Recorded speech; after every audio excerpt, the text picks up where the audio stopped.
Alright guys, thanks for tuning back in. Sorry it's taken so long to do part 2 of this series, of this playthrough through Folklore the Affliction.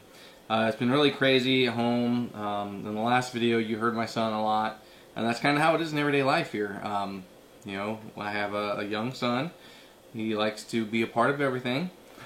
And so at different points you may hear him, not in this video, he's not currently here, neither is my wife, and so I'm just picking it up so I can get through some more, and then we will, you know, when she gets back, we'll do some more videos. And so, also, in the last video, someone pointed out to me that before I left the Church of the Crossroads, the story allowed us to go through some rummage and draw 2 cards. And I actually draw 2 cards per person. And so thank you to my awesome viewers for pointing that out in such a gracious way. However, that same viewer said that the rules do say that we can implement our own rules into this because of the nature of the RPG for this game. And that should be there. And so I'm not going to take those cards away, because this game is going to be very difficult. We're going to need all the help that we can get, and so I'm going to try to follow all the rules here on out accordingly. And so we left off right as this Straga, I think that's how it's pronounced, Straga, have entered. And so we were playing a 3-player game. I have the Archaeologist, which his name is Senor Belmont. My wife, Leah, had the Avenging Madman, which she named him Bob. And then I also had the Exorcist, which I named him Friar Tuck, because he looks like a friar.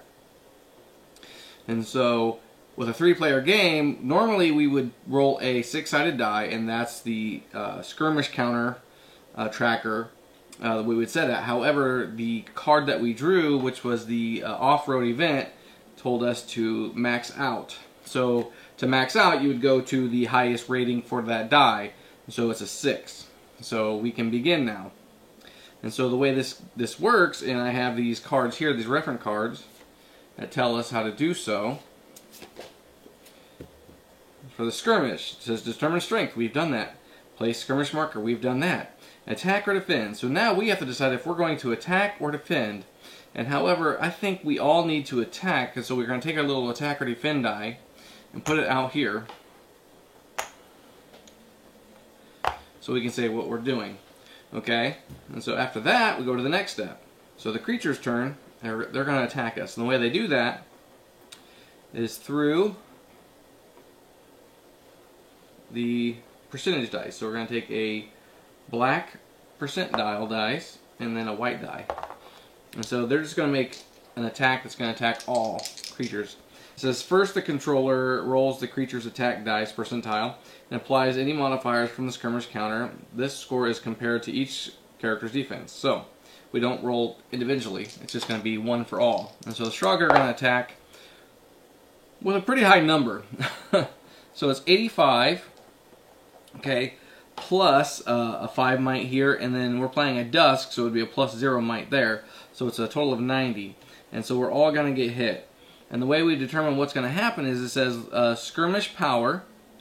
So we're going to lose 1 D4 Vita, and 1 random character that was hit becomes cursed 5. And so, since there's 3 here, I'm going to say 1, 2, 3, 4, 5, 6. So 6 would become cursed 5, and then they would have to roll a skill check to not get cursed, but I'll get to that point here in a second.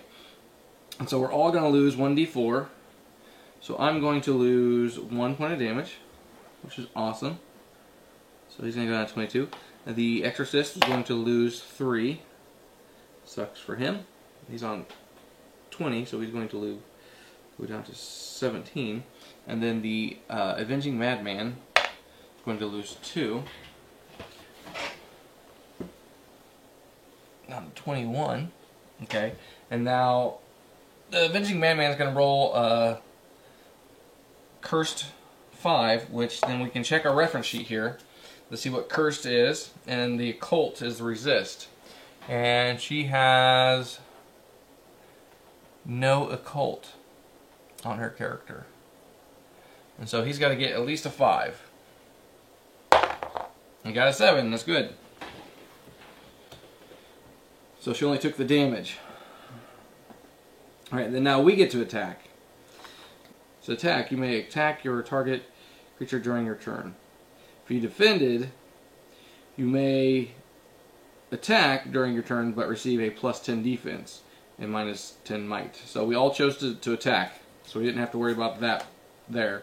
And so I'm going to attack first with my Archaeologist, because he has the leader token here.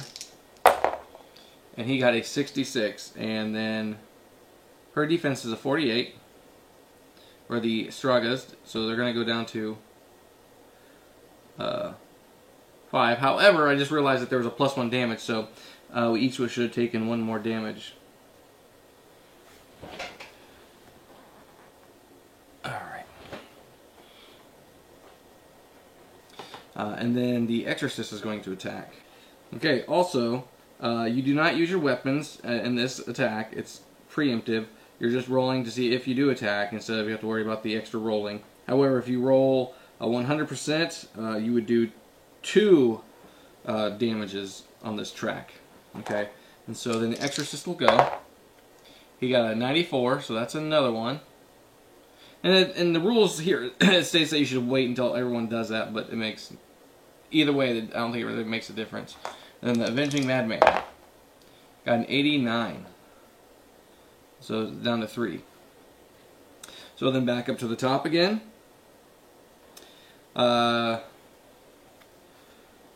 think we're just all going to attack because we just want to get rid of the Straga and get through this. So the Straga are going to attack us on a 20. Okay, so 20 plus no modifiers, it does nothing to any one of these guys. So, starting with the Archaeologist, he's going to attack. And so he's got 80, and that's going to do 1 damage. The Exorcist is a 59, and the defense is 48. And I could add in any of his modifiers through his weapons or whatever, but I don't have to because that was enough. And then the Avenging Madman rolled a 1. So, if a character's attack roll results in a natural 100, they have performed a devastating strike. This means they gain an extra move and act, or they may recover all the power points. However, if a character rolls a natural 1 attack roll with no modifiers, they experience a fault which exhausts the weapon card.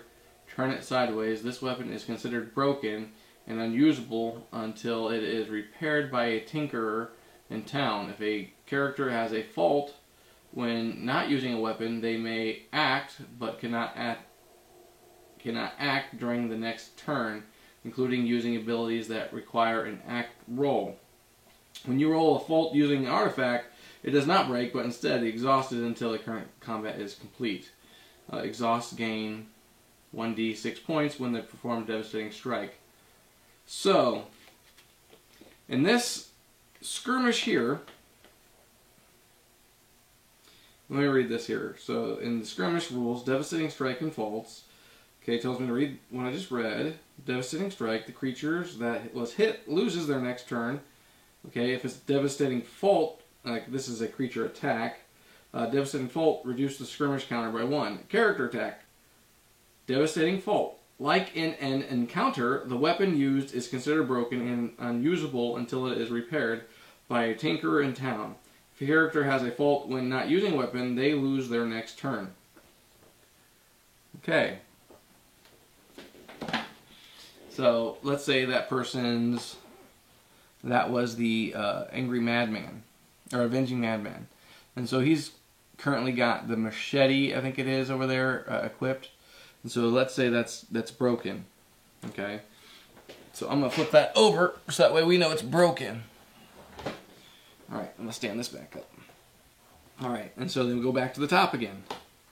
And let's say the Avenging Madman is going to decide to defend it this time because currently her weapon is broken. She does have the hook that she could equip, but for the time here, we almost got this creature, so The Strogger are going to attack us. They got a 14 with no modifiers, does nothing. Archaeologist, 71, that takes 1. And then a 53, and that's enough to vanquish the Straga. So I'm just going to set that token there. I'm going to slide this under the board, just so it's there. Oh, but first, for this encounter, for the skirmish, all of us are going to get 7 coins each. That's going to come in handy. So then we all can write down plus 7 coins. So now I have a total of 8 coins here, 8 coins here, and then she has 8 coins here. All right. Okay, now this would pass to the Exorcist, and now it's daytime because if I remember correctly, that had flipped to him, and because we started, I'll pass that back here, because we started on this road and went here, and then this came into effect, this section of off-road, this is going to go to 2. Okay, and so now the Exorcist's stride is 4, so it's going to go off or back onto the road. So 1, 2, 3, 4. All right, so now we're in Ostelink, and that's where we needed to go. And so I'm actually going to stop right here, and I'm going to wait for my wife to get home, and we're going to go through some more of this. So again, thank you guys for tuning in. Hopefully I went through the skirmish correctly. If I did not, please comment down below and let me know how I should have proceeded, because I really think that it's very helpful that you guys are doing that with me.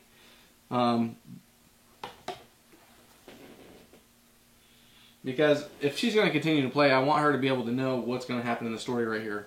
But thankfully we didn't die. That was one thing I was afraid of because it was at max. But we were able to beat the living snot out of the Straga. So, alright. See you guys next time.